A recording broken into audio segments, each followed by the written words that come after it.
मौलाना खानज़ेब किसी तारुफ़ के मुहताज नहीं है। जहाँ पर भी अमन के लिए झरगा होता, जहाँ पर भी अमन के लिए लोग इकट्ठे होते, मौलाना खानज़ेब जो है वहाँ पे मौजूद होते। आज जब उन्हें अमन के दुश्मनों ने कत्ल किया तो आज भी मौलाना खानज़ेब जो है एक अमन के हवाले से मामून के इलाके में जो एक पासून जो है हो रही थी, मतलब है कि पासून का मतलब है कि लोग उठ खड़े हुए हैं, अमन का मुतालबा, उससे वापस आ गए। बैठा बीमार था और वो हॉस्पिटल ले गए और उसके बाद जो है उसको रास्ते में उसको टारगेट किया गया और उसको गाड़ी में ही कत्ल किया गया। अभी यह है कि मौलाना खानज़ेब कौन थे।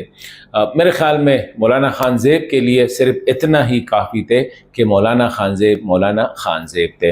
मौलाना खानज़ेब का ताल्लुक़ बाजौड़ के नावगई